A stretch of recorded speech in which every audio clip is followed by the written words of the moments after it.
guys, I had a request a while back to do a video on how to play the song Tweezer. I'm not sure if videos on this tune have been done before, but I'm going to do one here anyway. It is really not a very difficult song to do, especially as Phish songs go. I'm going to work off of the studio version from the Picture of Nectar album for this video, just going forward with the knowledge that this tune has morphed a lot over the years and Trey messes with the lick a bunch in live shows, as Trey is known to do. So your main hook of the song is kind of based around like an A Dorian sort of thing, but combined with some pull-offs to the open strings. So I'm starting with this A here on the 7th fret. Actually, I start with the open A string, then move to the 7th fret, 4th string, pulling off to the open, then the 5th fret, pulling off to open, then I move to the 5th string, 7th fret, pulling off to open, 5th fret, and then the last note of the pattern here is on this C on the 3rd fret, and then it starts over again. Now there's a pattern within this that's worth pointing out because it's pretty cool.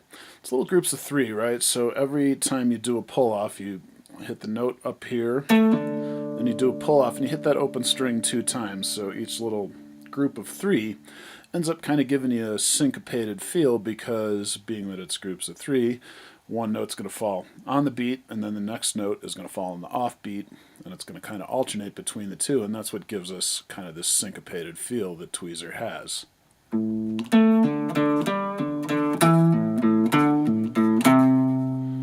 if you're strict about alternate picking, which I am, and I kind of recommend that you do too, it also works out that each of these notes up here, your pick is hitting the first one downwards, and then the next one you're going to be picking upwards, and then downwards, upwards, and then that last one's downwards again.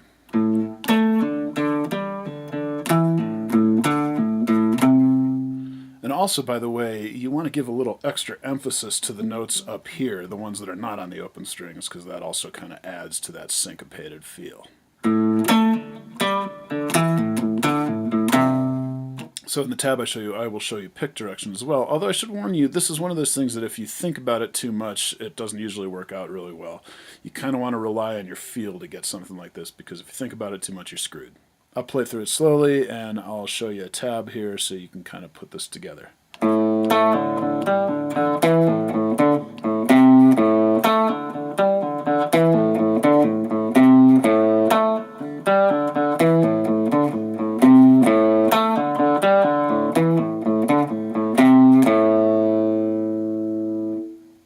And of course, Trey will mess with that lick again and do things like kind of change the rhythm of it, still staying in the beat of the song, of course, but just kind of displacing the rhythm of it a little bit. So you can kind of mess with that as you see fit. So as it leads into the vocal line here, then the last time around, you move up to this D note here on the 5th fret of the 5th string, and it sounds like he's playing a D7 chord. I'm guessing it's this voicing of a D7. And then we've got this little weird tap thing that both Trey and Mike do. And as best as I can figure out, here's how I think he's doing. He's doing a hammer-on from the 4th to the 5th frets on the 3rd string, bending that up, and then the tap happens on the 9th fret, and then you sort of release that bend. So you got... I'm pretty sure that's how they do that tap. If anybody has a video of a close-up of Trey doing that, I would love to see it. So anyway, after you go around a couple times and do a couple of verses, then it goes to the bridge part, the gonna be cold, cold, cold part. And really, that does the exact same lick that we had before, but it does it off of the E position here in the 12th fret, so actually starting on the 14th fret.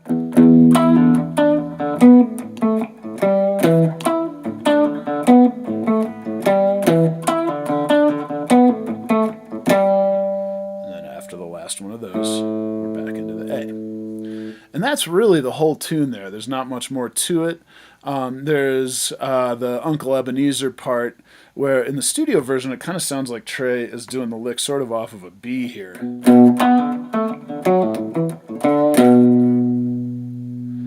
But in live versions nowadays, that pretty much just turns into a general noise-making freak out and doesn't really stick to any particular key.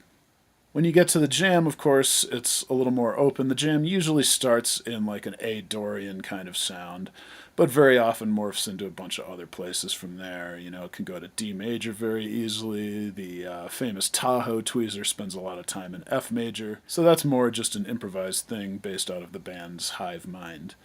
But that should give you a good start on tweezer.